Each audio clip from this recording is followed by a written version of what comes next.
Hello, right. It's Hannah here. I am speaking to you from the engine shed in Bristol. For those of you that are joining us this evening online, a massive welcome to you. Thank you so much for being with us. For those of you that are there, please let me know how the sound is and whether you can see me okay. I'm actually talking to you from my mobile. Because I realised I should have had an extra laptop with me this evening, but I only brought one. So I've got my admin laptop here on the right and my mobile here in front of me. And it's the mobile that I'm connecting to you with. So if you're here, can you hear me? Give me a thumbs up. The audio, brilliant. Thanks, folks. You're telling me that the sound is doing okay. So it's really, really great to have so many of you joining us online this evening. Here we are. Oh, no, let me go. Which way? This way round. Here we are at the engine shed. We have in-person Green Tech Southwesters behind us, having a little drink and having some pizza before we get started. So for those of you that have joined us before at Green Tech Southwest, a massive welcome as always. For those of you that are joining us for the first time, this is our very first hybrid event. So we are doing in person and online tonight. So, oh my God, wish us luck, because there's a lot of thought that we put into tonight's event to try and make both experiences is enjoyable, whichever way you've joined us. So we'd love your feedback at the end. I really want to make sure that everybody that's joined us online feels as included and as welcome as those of us that have been lucky enough to make it in person tonight. I can see that there's a lot of you from Bristol that are tuning in, so that's really interesting feedback for us too, to know that we have people in the local area that are also finding benefits from things being online. For those of you that have introduced yourselves in the chat, thank you so much. If any of you are there, I think we've got a good 20 people online at the moment. So if anyone else that would like to introduce themselves, the comments are where it's all at for the online event. So, get typing away. We are going to do 60-second intros as well, folks. So for those of you that are online, you should also be able to partake in a 60-second intro, as well as the people, I keep pointing this wrong way, as well as the people behind us. That's going to be technologically super, super fun, but we're going to give it a go. I'm in charge of that, so let's hope that computer science degree pays off, right? I click the right buttons and I get it, I get it going okay. As always, we have a code of conduct policy. Ellen will tell you a little bit more about that when we get going properly as well. So it's quite funny at the moment. I'm sort of like, the event is going on behind me, but I'm, as you can probably see, sort of like sat a little bit away from everyone, hoping that would mean that you have good sound and also a nice view of the room. You can see the name in the background up there. We're at a place in Bristol called the Engine Shed, which is right in the centre of Bristol. It's actually an accelerator hub here, so it's very cool. You can see the kind of, nods to train carriages here. This used to be one of the buildings where they managed the engines of the trains, and the train station is literally 1 minute over there. So we've got a nice bit of Bristol history going on here at this event too.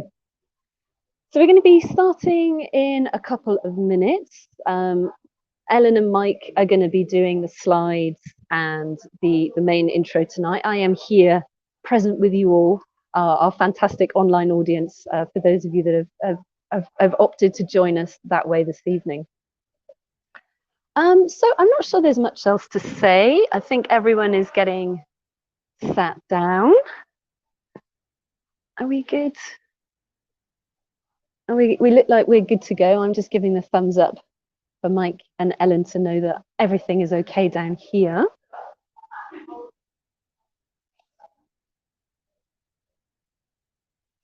And hello, Andy. Welcome. Welcome. Thanks for joining us.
So what we usually do, especially when things have been online, our amazing Hannah has worked really hard to create a fantastic website for us.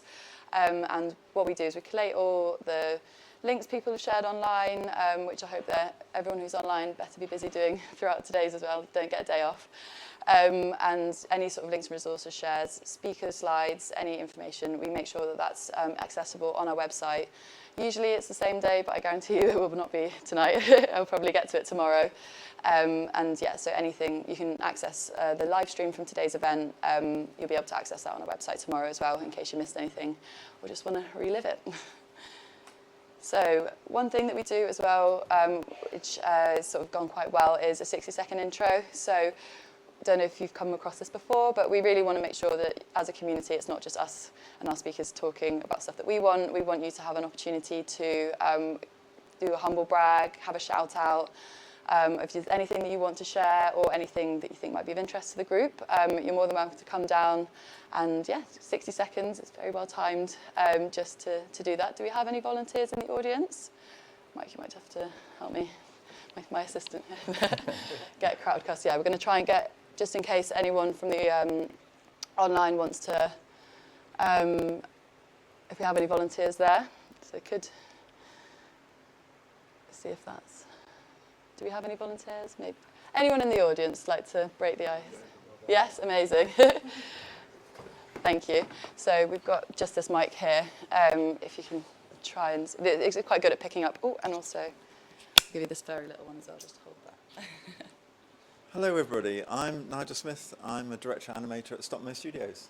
We make films about health and sustainability, and I work with a group of young graduates from UWE Bristol. So if you have a one-to-one with me, we can arrange a storyboard, and if you like the storyboard, we can make a film. It's craft animation, so it's a bit like Aardman 20 years ago. That's it. Amazing, very succinct, that's what we like. And I'll make sure to get your details at the end. If you're happy to share, we'll, oh, there we go. I'll make sure these are all available. That is what we like. Saves my pigeon handwriting. Anyone else in the audience like to do a 60-second intro? Yes? That was a half. Ooh. Oh, sorry. Oh, I think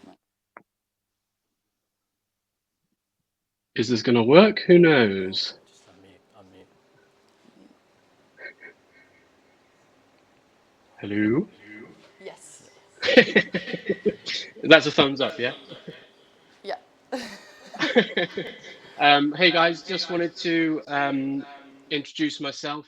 I'm founder of Noughts and Ones. We're a Bristol-based e-commerce agency helping planet-conscious brands sell their products in the right way. And we specialize in Shopify with a focus on ethical design and sustainable development. And yeah, just really wanted to jump on. We're super honored to be kind of part of sponsoring this great community. So yeah, just wanted to say hi, show my face. And yeah, that's it. Thank you. Yes. Give you the little spider mic. That's just for the stream, and then if you speak into this, that's good. Okay. So I'm Laurent. I'm working on at Set Square, like the ancient shape, but not here actually. I'm working in Bath. I'm working at the University of Bath. I'm leading a program called the West of England Sustainable Technology Scale-Up Program. So our program is offering business support free of charge for a company wanting to develop more, integrating more sustainability within their core business model, but also what we do and what I do mostly is to provide access to academics of the University of Bath to start conversation.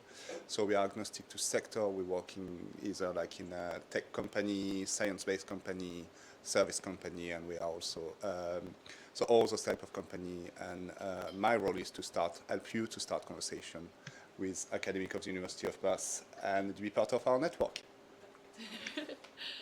Thank you so much. And again, I'll grab the details at the end and share them with everyone if anyone wants to make a connection. Have we got anyone else? Was that a yes or a no? Hello, can you hear me? Because I can't hear you guys. Like you're all down there. Hello. Yeah?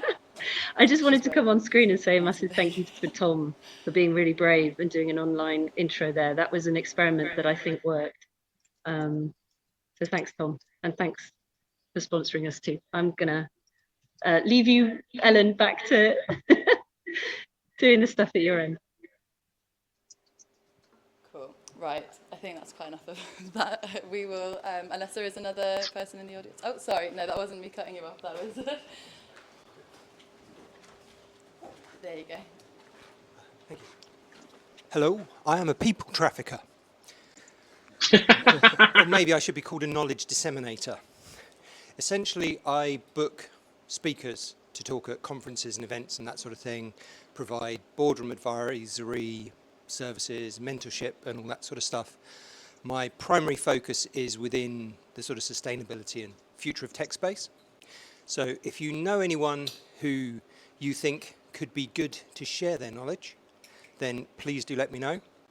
And on the flip side, if you know of anybody who you think would like a bit of help with what they're doing, or is organising a conference or event where they'd like some people to speak at, again, I can help you with that, so please point them in my direction. And yes, I got involved with this group because there are some really great speakers here, so well worth listening, and thank you for organising it. Perfect. With time to spare as well.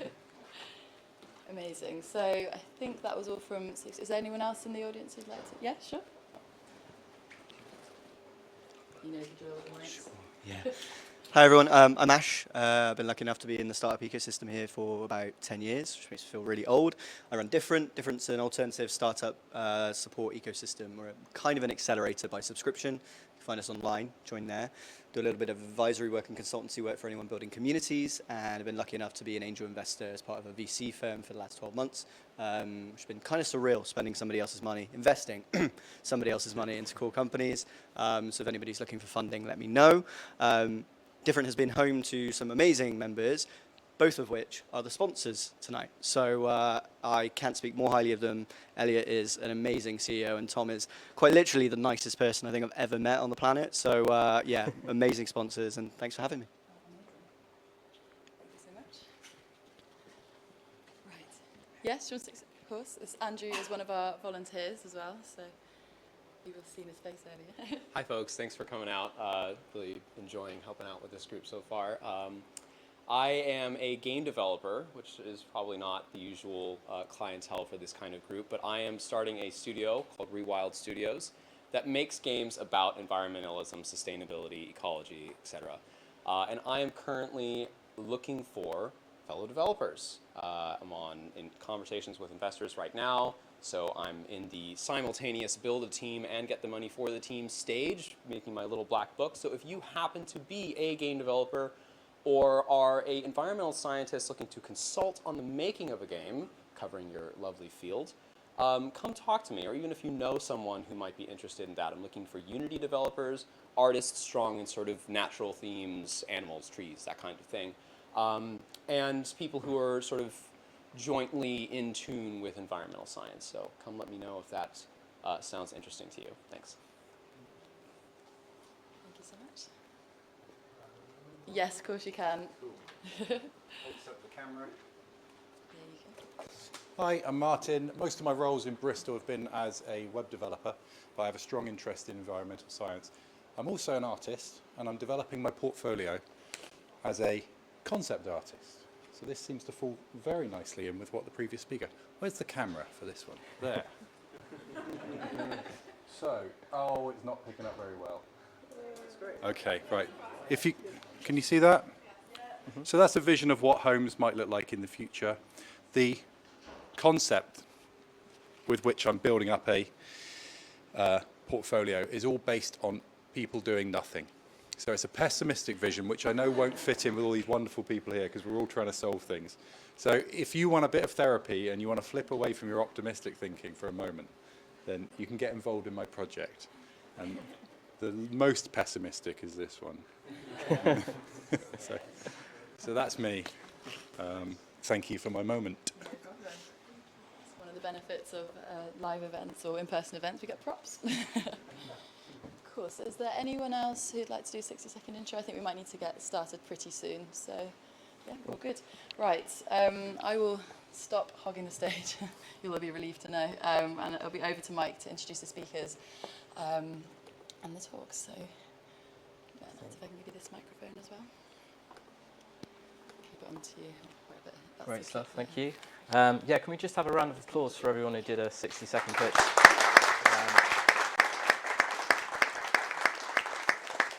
Both in the room and online. Some really interesting businesses and ideas going on, so absolutely brilliant. Yeah, so straight on to the speakers. So our first speaker is Mehrnaz from Greener, so you're very welcome to come up to the stage. Amazing. Hello, everyone. Round of applause. Is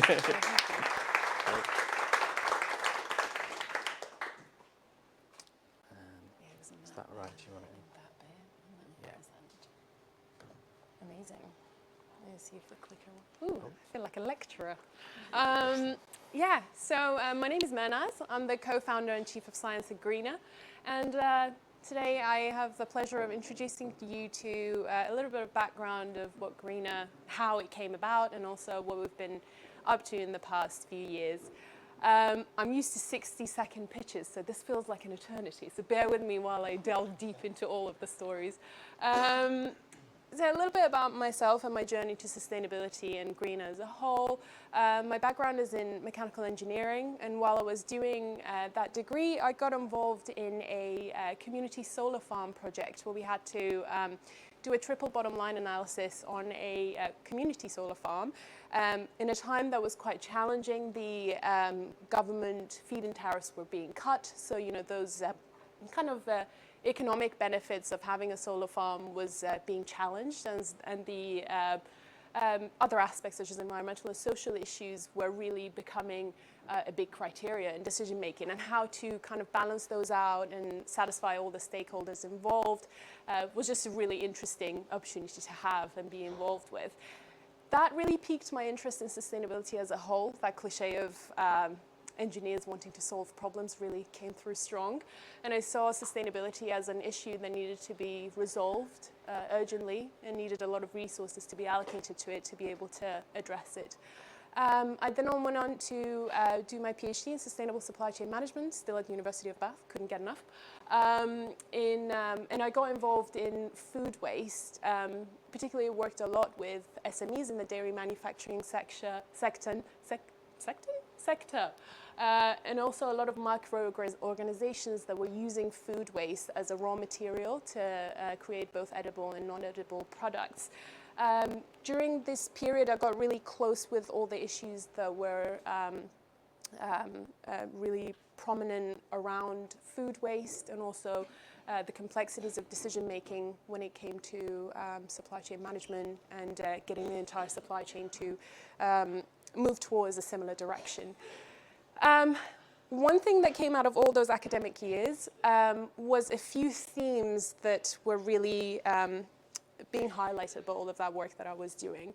One, which I'm guessing a lot of you might know, is that Scope 3 emissions that are as a result of supply chain activities, account for a significant amount of carbon emissions in the agri-food sector, something between 90 to 95%. This is crazy. And all of these, and the emissions that are being created are also very much influenced by the nuances of sustainability decision making. So how do those individuals that want to incorporate sustainability within their supply chain make decisions? And those decisions are very much influenced by their background, their experiences. How do those backgrounds and experiences are influenced by the organizations that they work with? So it's a really complex issue, and it can't be addressed just based on a simple metric. And those complexities were being even more highlighted because of the imbalances in resources and tools that were given to SMEs. Richer corporate environments had more resources and more money to spend them, and they could get consultants to come in and really delve deep into their issues and offer them solutions. But as you move towards the smaller side of the industry, those resources become more and more sparse, really. All of this resulted in a significant two-sided market failure. A side that was really keen to implement sustainable solutions within their supply chain, but didn't know where to start, didn't know where to look, and were frankly quite intimidated by the complexities of the market. and the other side that had sustainable innovations, both in terms of services and products, but was not getting the right market exposure to get in front of the right buyer. And that, ladies and gentlemen, was where Greener was born. Greener is an algorithmic matchmaking platform that helps agri-food SMEs to connect, discover, and work with sustainable partners. As a result, it saves both sides huge amount of money and resources because we give them essentially what they need and what they want. It is very easy to use. It's an intuitive platform that adopts a lot of kind of familiar interfaces from social media and what we're all used to seeing. And it also connects and engages with perfectly suited matches. We'll delve into this a little bit later, but these matches are based on an algorithm that we're really proud of. It kind of creates a map of the agri-food supply chain by understanding how the flow of material, value, waste moves across the agri-food sector, and also the behavior of decision makers. So what are they interested in? What priorities do they have? What do they want from their suppliers? And we take those data points and we essentially cater those matches to those needs. So the matches that they're seeing is what they want, is what they need, and that increases the chances of having successful sustainable partnerships, elongating their partnerships, and also in the future when it comes to incentivizing and moving towards an aligned kind of future, it's a lot more easier to implement those solutions.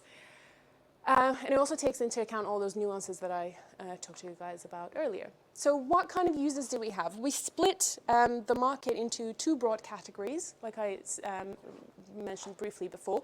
Seekers, companies that are looking for sustainable solutions, and providers, the amazing ones that are providing those solutions. And this is, these are two real users from our, one of our favorite case studies. This is a match that was made on Greener. Best place to make matches. There was a cafe based in Bath. They had a lot of Tetra Pak solution when it came to their plant milk packaging when they were making coffees, and they were really fed up with this. They wanted to reduce it. They found out about Greener. They signed up and they got matched with an amazing provider who provides plant milk solutions, but in a form of refillable packaging. So they would come and grab the packaging, go fill it up, bring it back. They got matched on Greener, started working together within a few weeks, and ever since then, the cafe has cut his Tetra Pak packaging to zero, and the provider has increased his logistics and essentially its sales to the region significantly. Not only does this have kind of economic benefits for both sides, but it also reduces the impact of the cafe and also increases the positive impact of the provider as a result of the match. And both of them said they wouldn't have met if it wasn't for Greener. The way it works is very simple. As I said, there's a few details that we take from our users. Then there is the kind of what we call it preference matching, where we really delve deep into organizational psychology and what those decision makers want. And then based on those data points, we provide matches to our users, and then they can flick through them, discover why they've been matched with them, because we not only do we take that data, but we only give it back to our users to understand why they've been matched with those companies. So there are justifications for it and understanding of why those matches are a good fit. And then once they have that, they can start connecting and partnering up with their matches. The way it looks is like this. This is the dashboard where a company, for example, these are imaginary companies for confidentiality. They can essentially look through their matches. They got featured matches, and these are the bits that I mentioned. So both of them are, I think that's collaboration. Both of them, they value collaboration a lot. So those justifications are given back to the decision maker to understand why they're a good fit, essentially. And then you've got the profile, which acts as a storefront, so users can really build their visibility if there are any trust indicators that they want to put up there to really get themselves out there, and also if they have any specific needs or anything that they're really proud of, they can put it on there for other users and matches to see. Greener is a COVID baby, so ever since we launched in June of 2021, we've grown to about 135 users, and we've had growing interest from additional industries as well. The beauty of the algorithm is that with tweaks, it can be implemented across different industries. And it's really exciting to see those, particularly from construction sector and energy sector, which is a natural place to grow afterwards. And these are some of the companies that we've been working with, essentially have on the platform. A few of them that really stand out is AgriGrub. It's an incredible company that uses citrus fruit as a feed for black soldier flies. Citrus fruit is a really difficult waste to deal with because it's quite acidic. So you can't really put it in anaerobic digestion. It needs to be spread out through various sites. And even then, the majority of the recycling is still quite challenging to deal with. So AgriGrab takes those citrus fruits and some other surplus products from brewery sector and feeds it to these tiny little flies. And they feed on it, and then they can be used as pet food to then sell on. So the whole process is completely waste-free.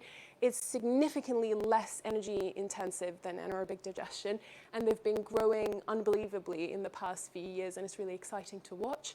Kelowna is one of our seekers that have been on the platform, and they're very great supporters. Eco-vending is another provider that they have. Is a sort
Check 1, 2.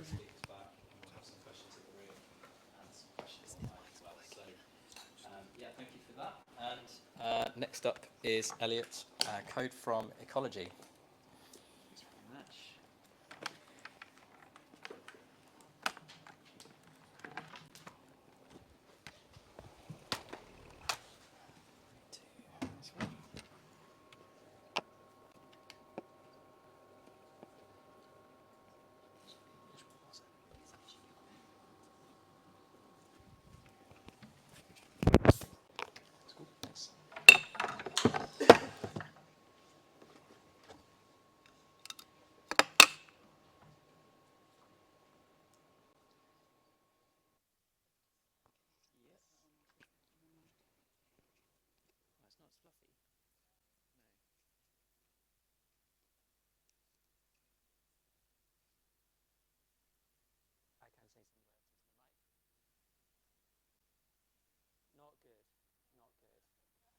Not good. All better now.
Check, check, check, check, check.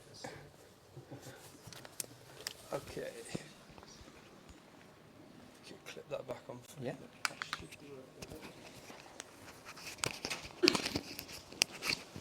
Hello, hello. Yeah, nice one.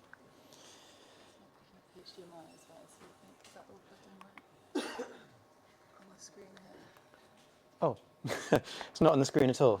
Ah, that's why that's probably it. Just 1 millimeter slightly into the thing. We'll give it a second. Yeah. That might explain the Bluetooth jobby. It will. Yes, yeah. I did not realize you could not see that. Okay, well that's going to solve the Bluetooth thing as well.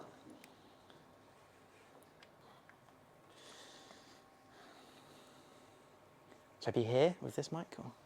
Yeah, doesn't matter. Yeah, wherever. Clicker. Go. Okay. Is now good? Now it's good?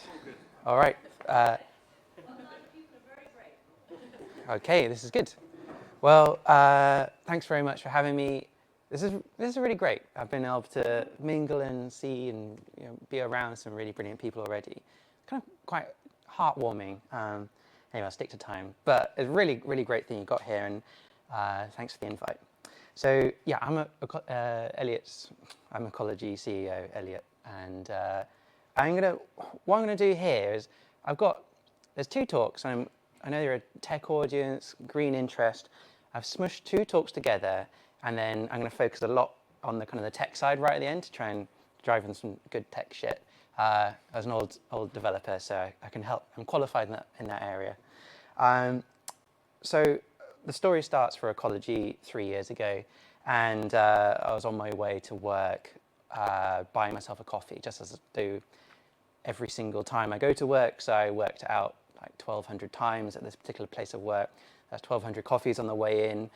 And there was at one point where I just bought myself a coffee, and I just wondered, what could I do with this amount of money that I'm just frivolously spending on coffee, but putting it into climate action instead?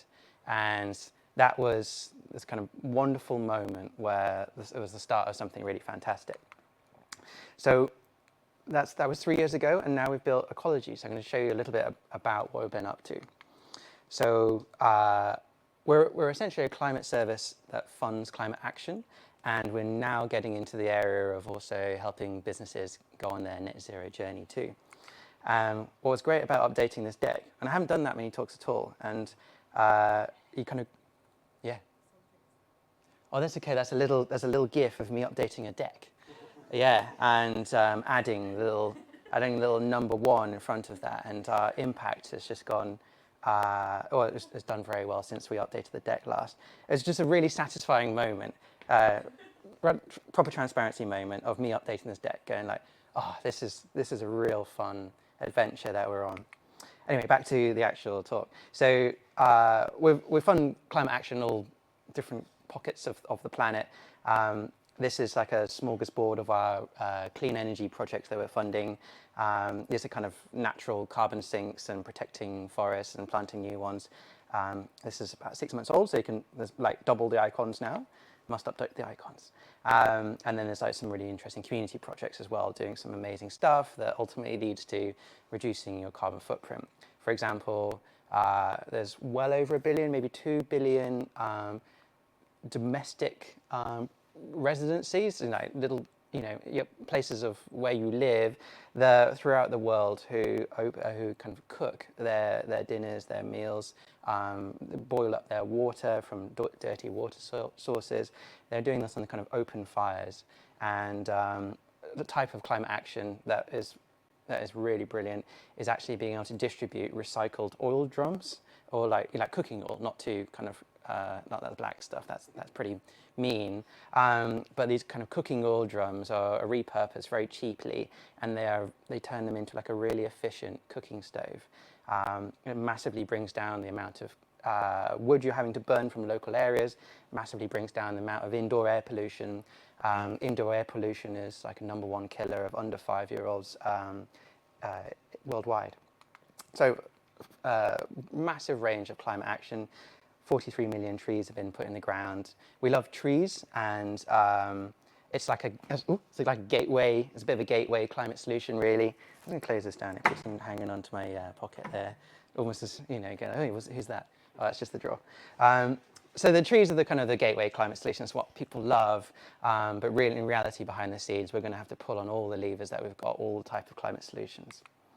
So that's just a little bit of where we started. What are the kind of core problems we are here to solve as ecology? So problem number one is that passion isn't leading to action. There's a lot of passion on the planet, but you wouldn't be able to necessarily see it with kind of any of the graphs that we have in terms of the ever-increasing global emissions. How many times have we heard this? We must act now. And if anyone like me, you kind of just slightly shit yourself, going like, I really want to act. I don't know necessarily how it is that I'm meant to be acting, and maybe I'm already doing recycling, maybe we're already cutting out red meat. Is that going to limit warming to 1.5 or 2 degrees? Definitely not. So this is a real problem. The passion I have is not leading to any action that is meaningful. Good actions to take just aren't going to get us all the way there. And then the second great problem to solve is that the money isn't leading to solutions. So first of all, what solutions? So this is a list of climate solutions that there's a research institute called Project Drawdown. It's a really nice way of delineate or describing how all of the climate solutions that we need are available right now. They don't need technological breakthroughs, they just need funding. And if you get behind them in a big way, then adds decades to our carbon budget, which we sorely need, and in theory actually takes more carbon out of the atmosphere than we're putting in. So the solutions are out there. Let's just get a wriggle on and fund them. So just a quick look on is there the money to do such a thing? I say money, but maybe not necessarily corporate money or political, kind of governmental money or IMF money, but just money in the hands of us as everyday people actually concerned about the climate. So there's 4.5 billion of us, as of 2-ish years ago. So hopefully there's another $500 million. So anyway, billions of people who are deeply concerned about climate change. There's 1 billion people on this planet who can easily afford $10 a month.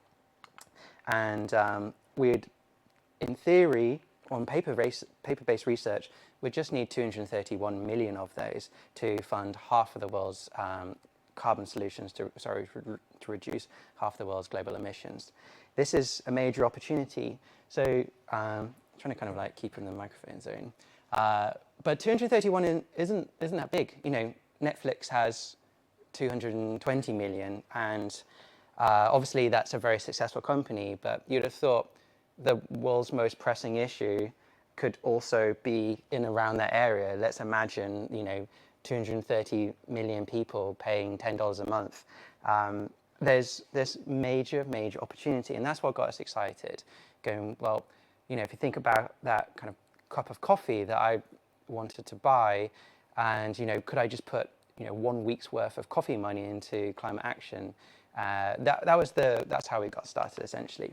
So there's a rough equation of passion and action and money and solutions. There's an opportunity here for something really big. So let's bring it back to what we're doing. So if you think about the tools that we have by our side, so tools have always led to some sort of great next chapter of humanity. So if you think of the chisel or the wheel, really basic, or the internet, or a power station that was able to deliver power to do interesting things.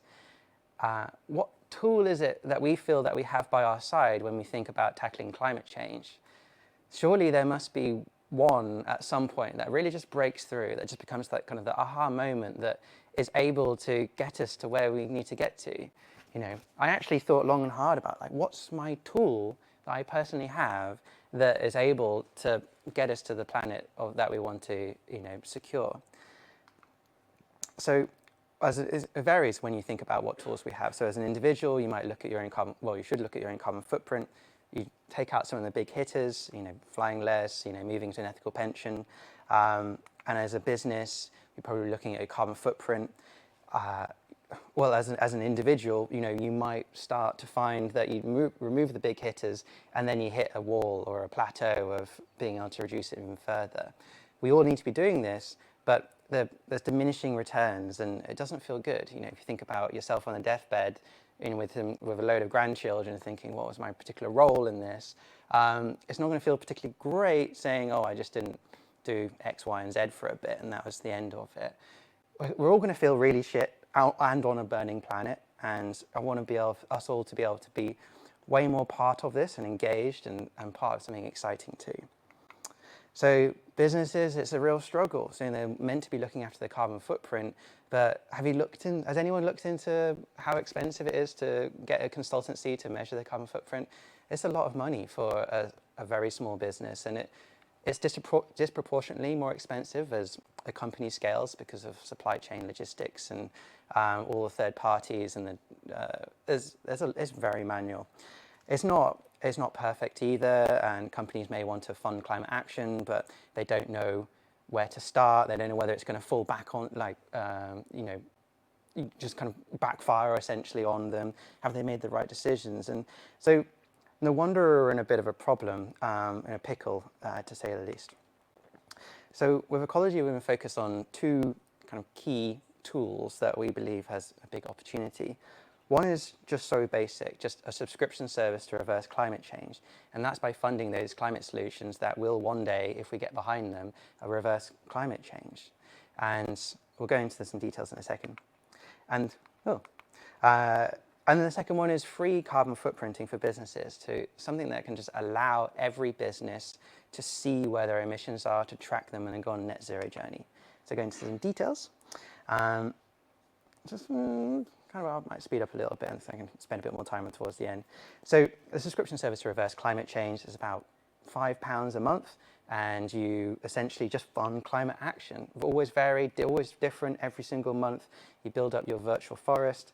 We might be able to see some details in a little bit, with all sorts of climate action. It's been really neat, and that's where we started. We built like a team version of it, and the key thing is that you have this kind of public impact profile too, and you can kind of sign up and show off to your peers, your professional network, your social network. That's how we started. This is the three of us, so we got started. So there's me, and then there's Lucy, my wife, who's done all the brand, and then there's Alex, and he's our CTO. And that picnic bench is just there, which is a real luxury to be able to just walk from the office at Temple Studios to here. But we're our own worst customers. We've heard of the carbon offset market. It's shit. I can't think of an industry that's had a more rocky industry, apart from things that are out and out bad, like other industries that you can think of. So could we convince ourselves in seeing whether you can put money into climate solutions and expect a good result? And so if we believed our kind of innate cynicism, our skepticism, that these solutions are actually viable, then we'd be able to kind of put that on a web page, put that into our values and ethics, and be able to present it and lift the lid on the impact that you're making. So if we believed in the impact where we didn't initially, and then also one day be able to kind of show you too that the impact is real and it's exciting. I just wanted to kind of, so we were building a brand anyway. So we wanted an inspirational brand, essentially. This is from last year. Climate change, we can't press rewind, but we can find solutions that stand the test of time. How do I rectify the effect of my fuel consumption on those next in line? How about planting a tree? That's something I can get behind. What if I could be part of a movement to make a lasting improvement to our daily lives, our larger condition, a movement to reduce our carbon emissions? What if the answer could be as simple as planting a tree? Through a team, with a dream, and the means to plant it for me. See, in 100 years, all they're going to know about us is the world that we left behind. So let's decide to invest the time and sow seeds of hope for those next in line. So I popped that up because I wanted to it's fine saying there's all these climate solutions and they're ready to fund, or it's like, here's a carbon accounting software, go do that thing. What we really need to do, and I was talking to some people earlier, that our skills that we have here as tech people and people in maybe marketing and communications, they're extremely transferable. We want to be able to, for instance, with ecology, we knew that probably the bigger problem was probably not the climate solutions, but the ability to communicate and be able to inspire and show that climate isn't this out of reach thing that is just something in the world of politics and big corporates. It's something that we can put in our hands as everyday people. And you know, I got excited when I was doing the research, and when we brought on an external climate committee, you know, who backed up the numbers to say, you know what, we can actually do this. So us three, we felt that we've got this responsibility to kind of stand for something that we as ordinary people are capable of, whether we're in a business or a high up exec or as a family man or whatever. So this is our long-term vision, really, that we can do this as everyday people collectively to reverse climate change. So I'll go into a few details now of what else we've been up to. It's super important that you can see the impact that you're making. So of our latest generation of tree planting providers, the amazing actual people who are doing the actual hard work, they're taking photos of the individual trees that go in the ground. And so when you tap on your virtual forest, you get to see the particular species, you know, an actual photo, the day it went in the ground, what 3 words, location. So seeing your impact is a big deal. We do some visualization stuff just to kind of make it engrossing, you know, apply the best of Spotify's and Netflix's, but to the world of climate. We're highly ethical. We believe that we can't compromise on any element of being ethical. We've got this, well, my background isn't climate science, but now we have this kind of 15-strong kind of academia and industry expert committee who help us guide on everything that we do. Just wanted to mention that. Cool, and so the second part, a bit techier, maybe a little lightweight on tech, so I'll kind of get into the details here, is that we are immensely excited about the opportunity of providing free carbon footprinting for businesses. It's unbelievably expensive to do it traditionally. It could be a couple of £1,000s a month on average, and your data goes out of date the moment they leave the door, and the amount of time-intensive activities with carbon footprinting means that a lot of your emissions go unnoticed. And I think you were talking about Scope 3 emissions, where, you know, it's really different. Scope 3 emissions is like your supply chain emissions. And ecology, we have 400 suppliers, and no human without any, you know, with it, like, is not going to be able to dig into all of these different suppliers and work out where the emissions lie. And so we're pretty excited about what we can do here, and the fact that we're being able to do this for free. Obviously, there's a premium aspect for it, but every business can understand where their footprint is, know where their emissions are, and get on their net zero journey for free. Just for context, last year there were only 1,200 businesses that actually filed their science-based net zero targets that were certified by the actual standard. Just 1,000 businesses globally. That's insane. You know, I feel like we've got 13,000 businesses on our books at the moment. Maybe just 2,000 of them actually use our tool and get their target set. That's going to be double what the global net zero standard has been able to do just last year. So getting pretty excited about this. I'm going to call out just, this is not all for reading, but now I'll go into these details in a bit, actually.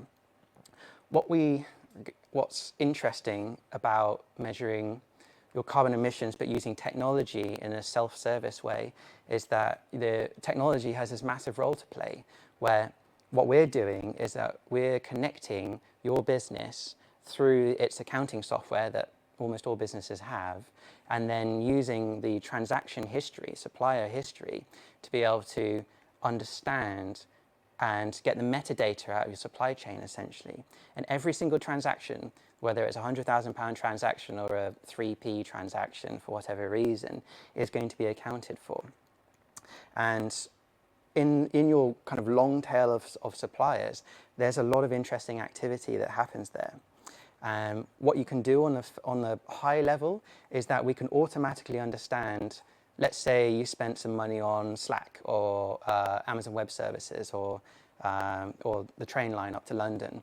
We can take every one of those suppliers and then we can understand which industry they sit in, which country they're headquartered in, and then you can layer up vast databases and then apply some emission intensity, like these are estimations. And estimation sounds dangerous, surely you want to kind of calculate them directly, but if you calculated and estimated every single emission within your, over the last year, let's say, within your business, there's a lot of color there, and it's a fascinating area where your carbon footprint is very rich and really interesting. But estimating is good, and we've got to remind ourselves, I've got to remind myself, because I've got to not be too frustrated that we're not just there yet, but that's a lot better than potentially traditional carbon footprinting, because this system will look at all 400 suppliers. But where we're going to get to next is be able to create this web of inviting your supply chain also onto Ecology Zero, or they could submit their own scopes 1 and 2 and 3 information too. But what we can do with this is create this kind of infinitely cascading wave of more climate action. As a small business comes on board, let's say they're just like a one-person band, I don't know, freelancer, but they have 12 suppliers.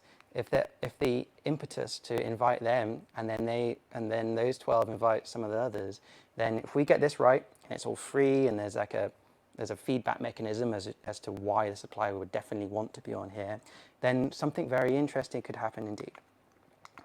I glossed over a few of these details just because we're running out of time. I wanted just for your information, the net zero journey is interesting. It's only recently had an actual standard that sets out the framework for understanding how to achieve net zero. So, but broadly, you start off measuring your footprint, and then you want to set yourself a near-term target to where you want your emissions to be. Quite often, that would be good to halve it by 2030, and then being very close to zero by 2050. So during this time, you should be funding climate action, and the Net Zero Standard says you should be funding these climate solutions. It's your responsibility to do this. It's something you can do with the money that you have. But unlike carbon neutral, where carbon neutral times, where you could say, you offset your footprint, now you're carbon neutral, net zero doesn't allow that. It says you've still got a footprint, you're not neutral whatsoever, but in part you might be doing the right thing by accelerating transition to a clean future. And then there's some residual emissions towards the end that you want to be using carbon removals for. Anyway, some details. So we're working hard on this, and then next month we're going to be launching it into open beta territory. I'd love for you to kind of all check it out. Just a quick moment on the certification. Even though the net zero standard is out, it's still a bit of a wild west, especially for small to medium-sized enterprises. The net zero standard is it's still wide open for small to medium-sized enterprises, because because technology isn't really prevalent yet. There's still an idea that measuring your emissions should be really hard and really expensive. But with technology like this, there's really no reason why not. Why you couldn't be doing those things. So we'll be offering a certification that allows you to kind of raise the bar. So net zero standard plus some. That's cool. I think I'm all right for time. Let's say thank you very much, and come check us out. Come use the software next month. Hopefully, if you've got like a small business, we're hiring all sorts of dev, data, and product brand roles as well. But thank you very much for your time.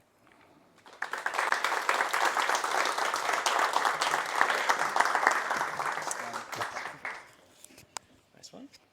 Brilliant. Thanks very much, Elliot. We're going to take some questions now for both speakers. I think we've got some online ones coming.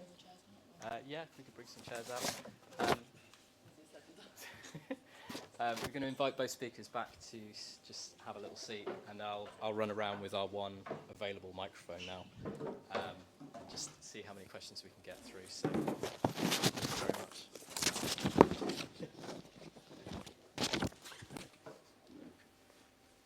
Good stuff. So, have we got any questions in the room that you'd like to put to Greener or Ecologi? We'll take this one here. hold that for me. Thanks. This one's for you, Elliot. Other than planting trees, where does the subscription money go to, and how do you judge, as someone who's subscribing to that service, how do you judge, or how do you see where else it's going other than planting trees? Good question. So the trees are the kind of the gateway climate solution. That's what people are, that's where their hearts are. But every month there's a range of 2 different solutions that gets folded in. So it could be like the community cook stoves projects, like I mentioned. It could be like securing a peatland project, or you know, that big massive list of climate solutions we'd love to kind of get behind. The key is, you know, distributing money kind of through different solutions and different geographies, and the kind of co-benefits are really exciting too. So we like to kind of go around it, but our climate committee basically have this overarching kind of, I think of them just like, this is like a giant pie chart, and then there's kind of by the kind of the parent category of climate solutions, as we know, 40% is renewables, 20% is on community, and so on and so on. So it's a nice mixture throughout the year. Great stuff. Thank you for that. Another question up here. Oh, this is just for the online audience, if that's all right. Thanks. This is a question about Greener. I was wondering, do you as a platform take on any responsibility for vetting the providers that come on your platform, or is that kind of left up to the seekers to determine?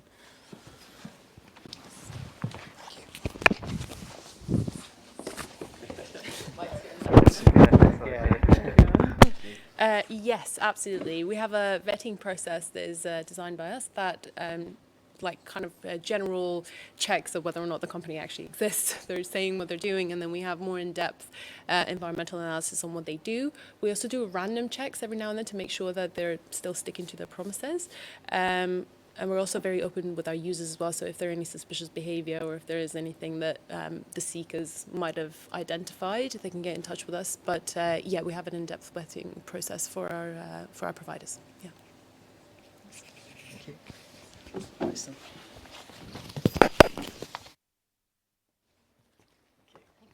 Yeah, another question for Greener around, I guess, the agri-food supply chain, kind of going even further back to like farmers and things. And I wondered if that's kind of part of your growth plans to kind of facilitate connections all the way back to kind of farmers who are using innovative kind of regenerative agriculture or tech in a new way, connecting them, kind of shortening the supply chain there as well.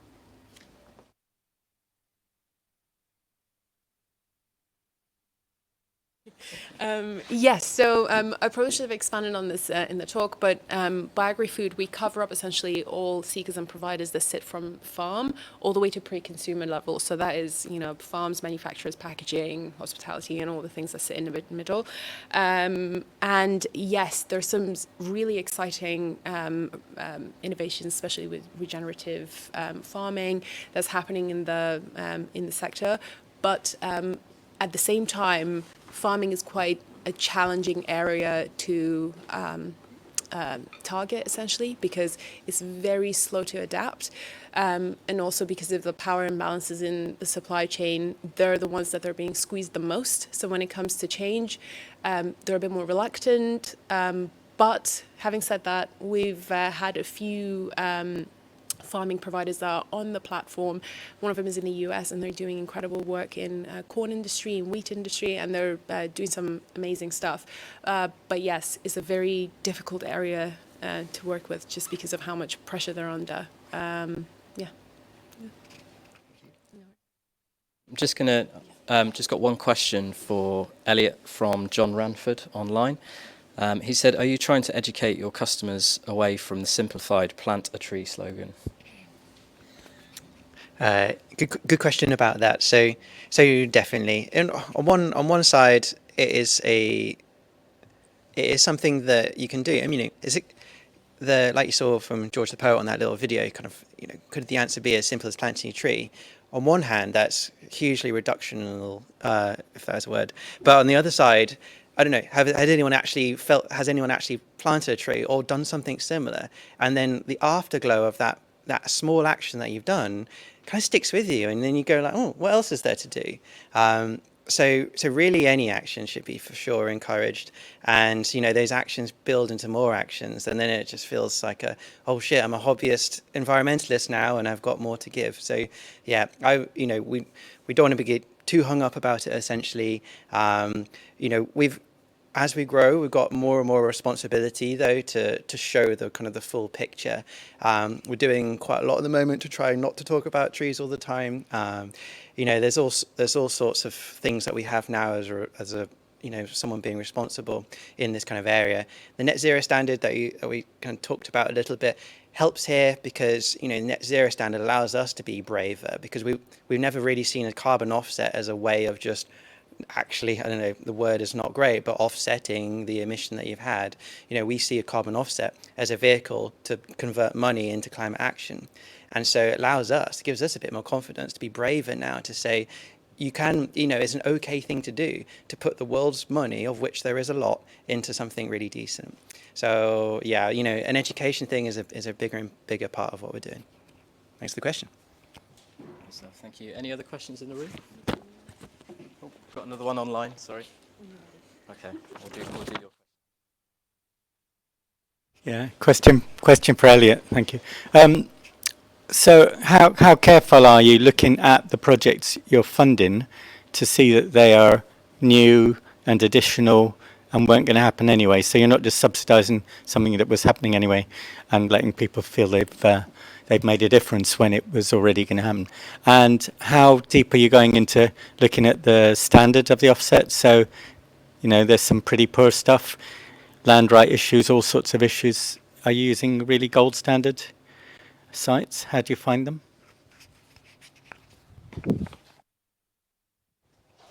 That's a really great question. And so gold standard is a standard, and that was co-created by the WWF, and that's a really high mark for an otherwise kind of wild west of carbon offsets. That was really great until the world turns its attention to buying carbon offsets, and they are getting harder and harder to acquire. When our climate committee joined us, we had this kind of moment going, when they were looking into everything that we've done, everything we've funded to date, and it was this moment of going, oh shit, I really hope they're going to say we've been doing a good thing here. And overwhelmingly yes, and it was a big relief. So the climate committee really helped us here, but also there are many roles for third parties.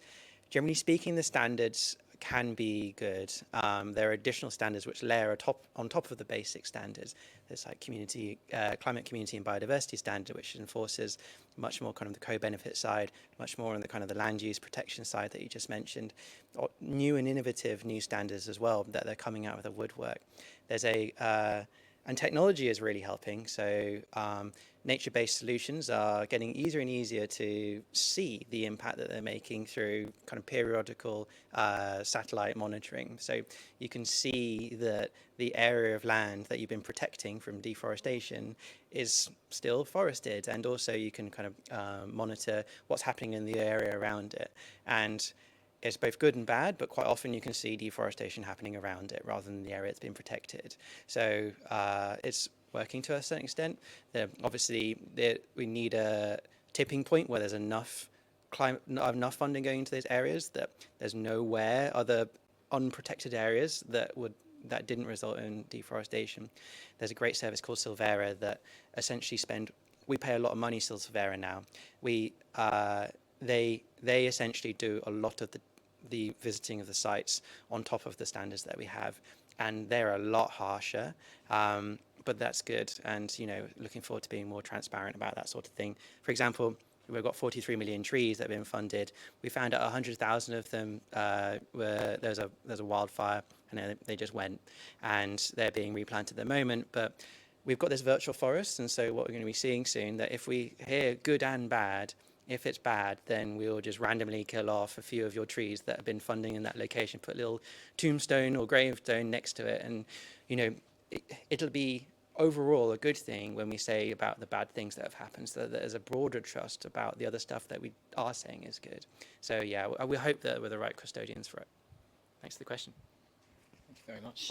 You've got another online question from Andy Davis to Mehrnaz.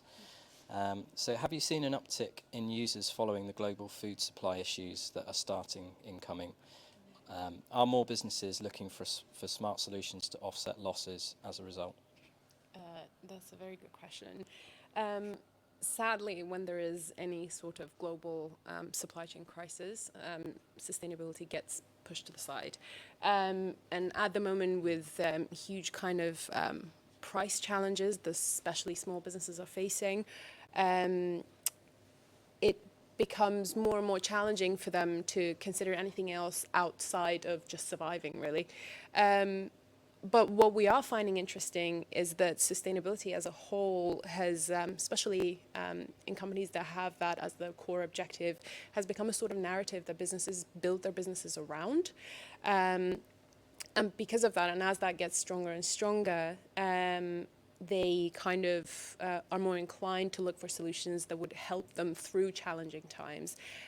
So yes, especially on the provider side, we've seen a huge kind of influx of companies that want to continuously get in front of the right buyers. And that makes kind of business sense because as the times are getting harder, they want to increase their reach. And they're finding tools and technological tools that would help them achieve that. But yeah, we're hoping that that plus policy pushes, which are not as hard as they should be, for the seeker side, would bring both parties to our platform for them to actually get matched up. Yeah. Great stuff, thank you. Yeah. Question from the room, if there is any. Oh, sorry.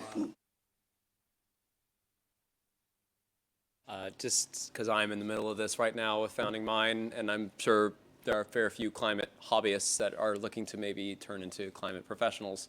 If you can put your founder hats back on for a minute, what in terms of like legal structure, I know you're investigating B Corp, Elliot, and all these other things, what have you done with your bones, so to speak, your constitution and all these things as a founder to ensure that the mental exercise of like, what if I left and had to import a CEO from outside? How would the ship stay on course? What have you done in your sort of DNA structurally to make sure you stay on mission and don't just kind of fall prey to shareholder interests like so many legacy companies end up doing?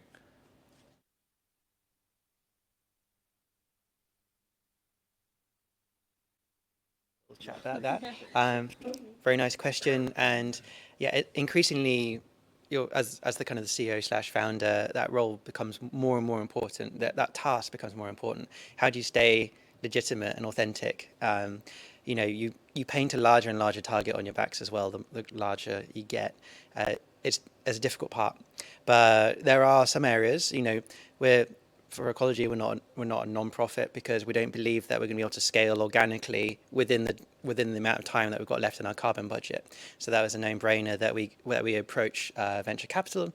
You're technically for profit, which is a horrible label for a purpose-led business, but profit can go hand in hand with impact if you do the right thing. How do you stay true to your values? Let's say you kind of drop off and someone else kind of steps in. Difficult. You've got things like B Corp, that's worthwhile going through. You can legally organize as a social enterprise doing the mission lock aspect. There are, to be fair, ways around it. What the best thing you can do is make your customers keep you accountable. Let's say I went and then just some old kind of profiteer just joined in. What ideally your customers would be able to know enough about the business and about how you operate your business through transparency that there's nowhere to hide. For the profit-making CEO, for a purpose-led company, you'll only generate profit when you deliver on your purpose-led mission. So we want to halve the world's projected emissions by 2040. We'll only ever be able to do that if we're authentic and super ethical, like more ethical potentially than a lot of non-profits. So that's our kind of safety system. We will be profitable when we do a really good job at doing the right thing, essentially. That's what comes to mind. Yeah. I agree with every word. It can get quite challenging as you're growing. I mean, we're still very early stage, but even for us, we're seeing the challenges as you're growing. Stakeholders that are involved want different things, and naturally so, they're putting money in. They want to see what they want to see, but. I totally agree with everything that Elliot said. Having mission statements and staying true to them means that your organization and your startup as a whole has an identity to itself, so it doesn't sway to things that outsiders might want from it, or want to dictate certain ways for it to go. And that is very important for us at Greener. And we don't limit that to environmental objectives necessarily. We have a very strong kind of mission statement around diversity and equality, and how we want people, every single individual that gets hired by us and is working for us and working with us, is not judged based on anything else apart from their skills.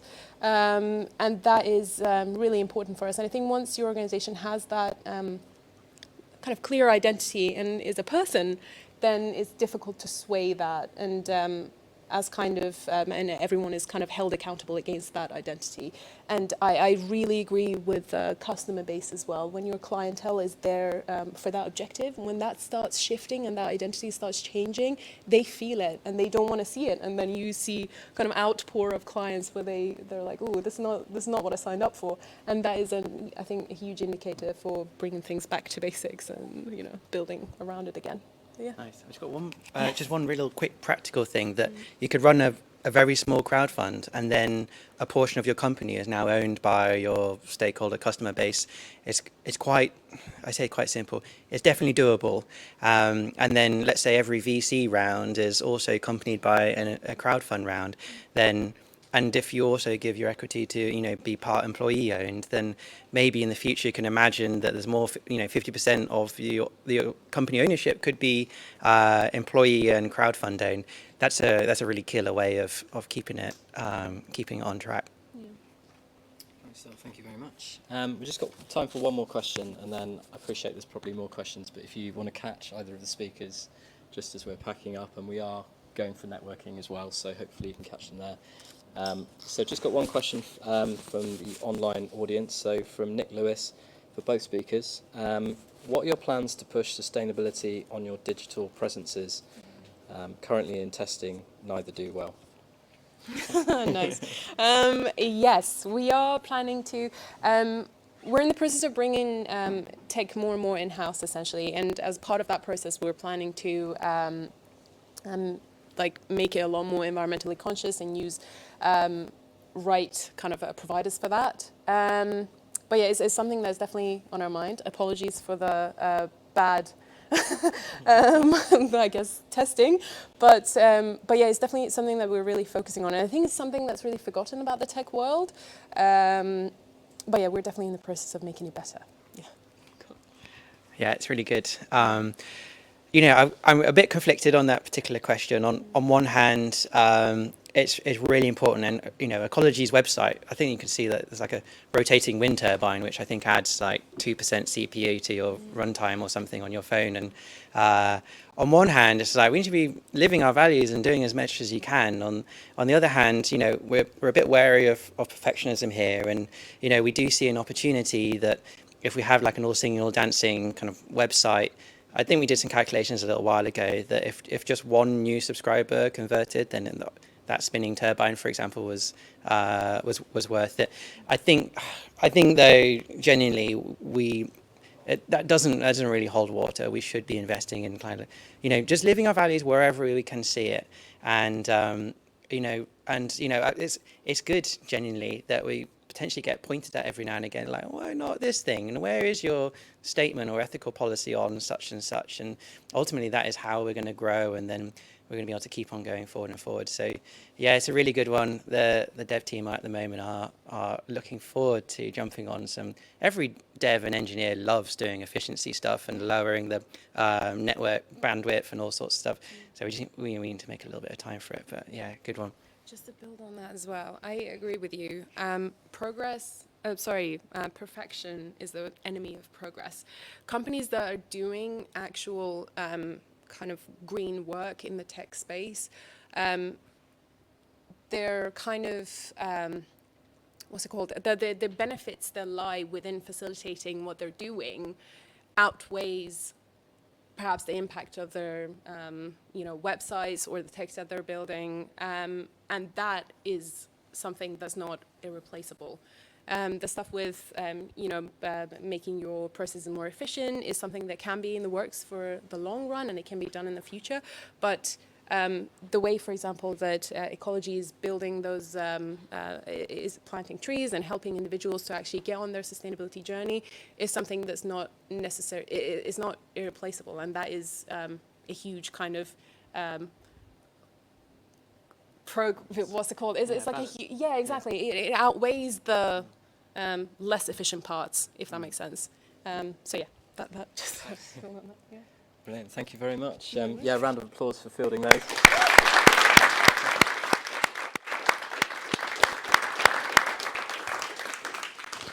Great stuff, thank you. And yeah, I think we're ready to wrap up, but as I say, if you want to catch either of them for any more questions, I'm sure they don't mind being approached. So yeah, thank you very much, and you're free to go. Okay, we're just we're going to invite Hannah back, I think, or Ellen, just to wrap up.